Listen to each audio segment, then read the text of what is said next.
All right, ladies and gentlemen, we have come to an interesting part of this project. I am, like I like to tell myself, good enough, almost there, 70% on everything. But I've also hit a mental limit where I can only seemingly get 70% of the job done every time. So there are 100 projects around me that are 70% done, and it's driving me up the wall. So it's also summertime. I'm also making some good money.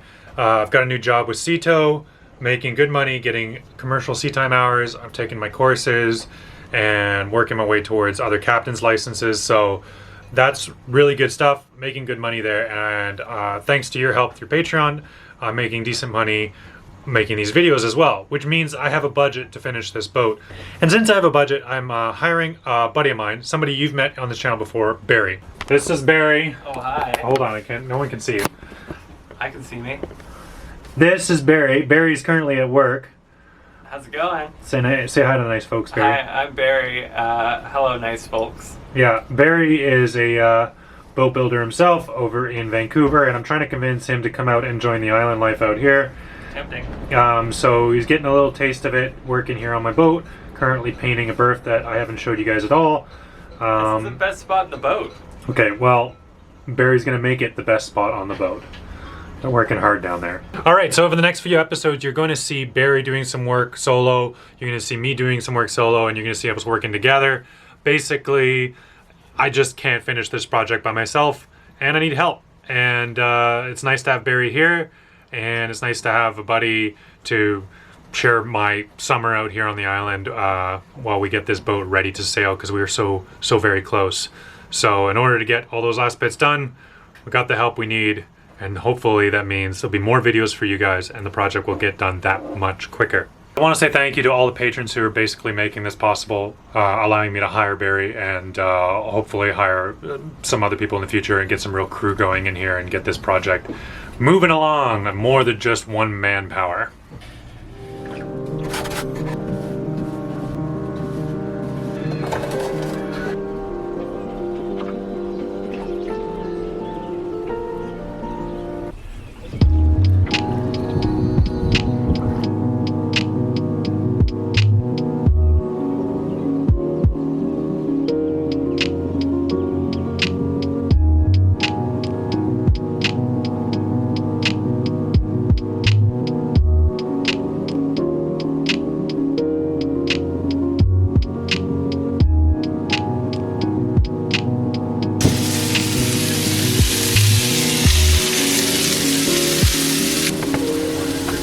Simon's cooking and we're watching Sailing Vessel Seeker, and life is good. Another thing, because Barry is here, is we're actually going to get more food fetish food porn. We're going to do weird stuff to food is what I'm trying to say. Garbage that's out there.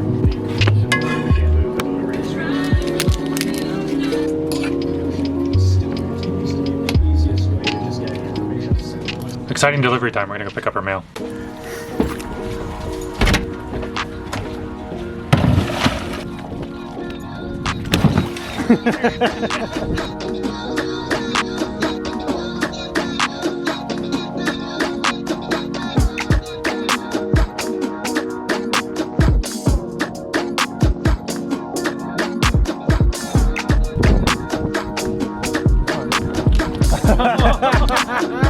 Come on!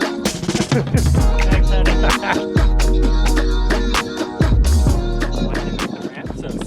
Oh, it's not funny. Oh, this big package is a big battery.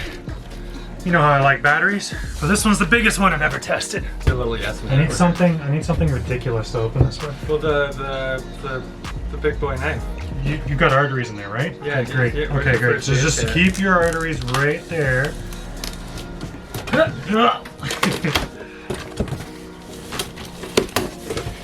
So this is Power Queen. Power Queen, claim to fame, is kind of, they're not like the cheapest on the market, but they're pretty close. And I always say like one of the best like market things decisions I'm always making is to go for second cheapest or third cheapest on the market. It's usually where the best bang for your buck is, because the cheapest one often has fatal safety flaws. Now, according to the spec sheet, this one does not have fatal safety flaws. And look at the size of this. So this is a 24 volt, 100 amp hour battery. It is equivalent to 4 lead acid batteries. And it has 2, 3, 4 times the lifespan of these lead acid batteries. We did the math last night. Basically, if you can get lead acid batteries for less than $75 each, and you take care of them perfectly, and I mean perfectly, that means you never let them run lower than 12.2, which everyone does, then it's a better deal than this. But thing is with lithium, they have their own BMS modules, so you don't have to take care of them perfectly because 90% of it is done on its own. So $75 per battery. This is what, like 200 and what did I say? It was like $400 per kilowatt hour of storage or something, 450. So it's a pretty damn good deal. Such a good deal, in fact, that I got 2. Right on. And so these 2 together in series makes a nice 5 kilowatt, 48 volt battery pack. And they're pretty cheap. Don't stick your fingers on that. The safety caps are on there anyway. So what we're going to do is we're gonna get these things set up in the boat, and we're gonna start testing them out and see what they can do. These are big. Luckily they don't weigh as much as 4 lead acid batteries. They probably weigh about as much as 1 lead acid battery, but they are large, quite large. So twice the size of a lead acid, 4 times the capacity. And I spent $1,200 on this one, and the other one is sponsored by Power Queen. So I am putting my money where my mouth is, sort of, but I'm also getting a damn good deal. Let's get these into the boat and see if they actually work. All right, because these batteries are super well sealed up, unlike my little DIY ones, I'm gonna put them down below, not quite in the bilge. So I'm here in the port side aft berth.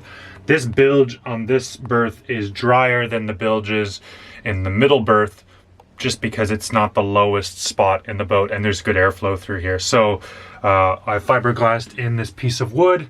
We're gonna clean up the rest and start by painting everything so that it's totally sealed up, totally clean, and then we're gonna work on that installation. I also need to make a way of getting this door out of my way because I'm sick and tired of fighting it all the time. Oh dang, eh? Where the fuck even is the sun? Oh, it's way out there. We're at it.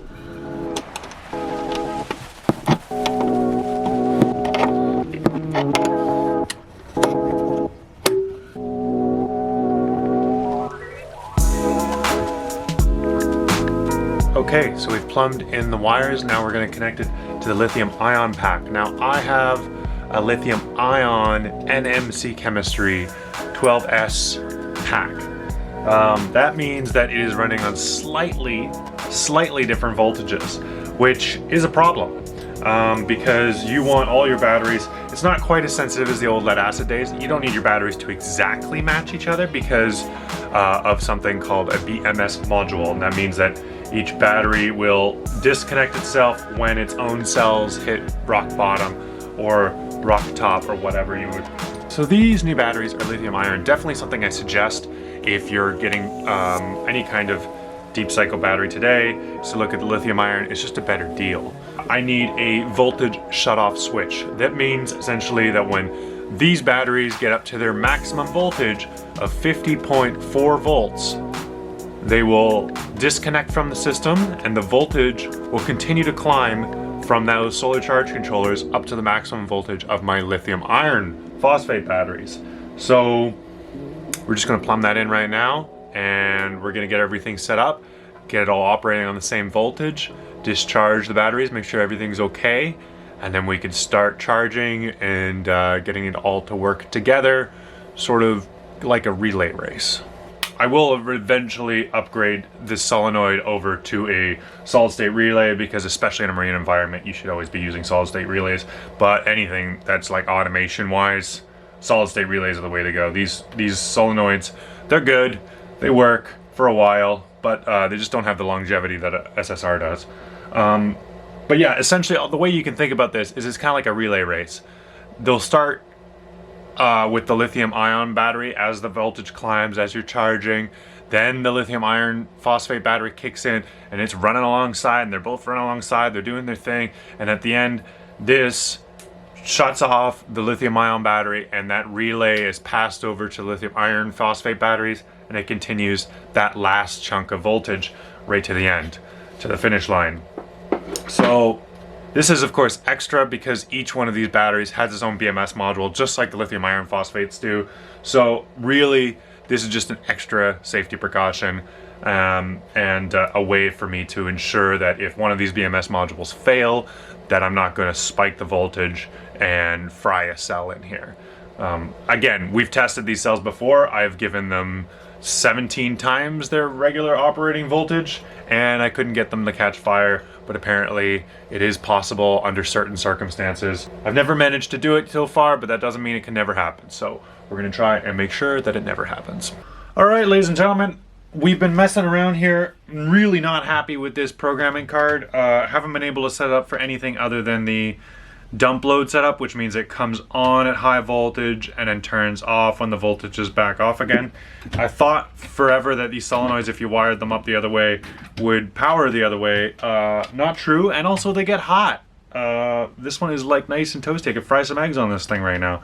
Not gonna leave that near my batteries. Do not like that at all. Gonna go toss that straight out the window. And in the meantime, we're going to run everything off the Power Queen batteries. Now, I'm really happy with the Power Queens because unlike my homemade lithium ion setup, I've waterproofed this as much as I really can without getting a separate box and all that stuff. These are much better waterproofing. These are much better in the saltwater environment than what I've got up here. This is a disaster, but you know, it's my disaster and I made it. So, all right, what do you think of these new straps, eh? Does a great job of holding the door out of the way. Nice little leather straps. Little solutions day to day, making it a bit better. This is that berth. The batteries are below me. First initial reaction, way simpler. Love it. If this was available a few years ago, I would never have gone with my DIY lithium ion pack, and I would have gone straight for lithium iron phosphate. And all my batteries for the boat in the future will be lithium iron phosphate. I'll slowly, eventually, hopefully phase out that lithium ion pack, but with a voltage limiter, when that's properly installed, I don't think I'll really need to, as opposed to until I really need that space or something, right? Then I'll have to get rid of it or use it for a different project. These are just simpler. The voltage range works better. I don't have to do weird things like I do with my lithium ion pack. And it's clean. Like, they're sealed, they're epoxied in, they're watertight. The heat temp sensors work great. The voltage limiting sensors work great. One thing I will suggest, if you're looking at switching over to lithium iron phosphate or anything that has a BMS module, it's good to get a solar charge controller to pair that with, that can start charging off of the PV voltage alone, so that if you have a low power situation and the battery's shut off, you need to be able to fire up the solar charge controller to get that system running again. So either having a starter battery that you can flick between manually, or if you want an automatic solution, I'd suggest one of the little Victron solar charge controllers that can run off 0 voltage. There's a few other ones on the market, but they're a boon for anyone running something with a BMS module. I'm running off of the lithium iron phosphate by itself for the last few days. Very similar pack sizes, because I'm not running on all my lithium ion batteries. So I have Philip 5.5 kilowatt hours there. I think it's 5.2 kilowatt hours here. But because these are newer, I'm noticing that they're sticking around a lot longer. There's a lot less cell drift. They're just running a lot better. So in the future, I'll definitely be getting more of these type of lithium iron phosphates. We'll do another review later on. We'll get you guys up to date on how that's going. But so far, installation, total breeze. Really feel like I got my money's worth just in terms of how simple and clean that was. Really looking forward to seeing how they're going to perform over the long run, and I'm looking forward to going into the next winter with some more batteries so that I never have those low voltage days anymore. Anyways, big shout out to Power Queen for sponsoring this video. Please check out the link in the description if you want to go look at their batteries. They have a lot of 12 volt, 100 amp hour, 200 amp hour, and some 24 volt options that you can run all up in series. A lot of different models and setups and some chargers to go with them. Link, as always, in the description.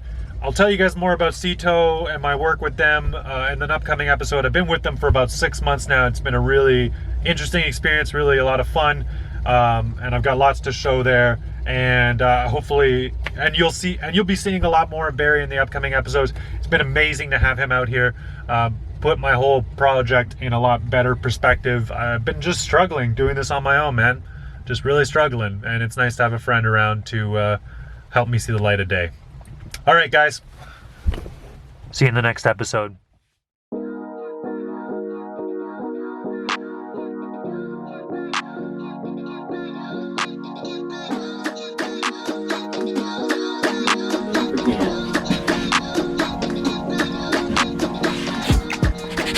What happens if you like this one and I like this one? And then we touch wiener.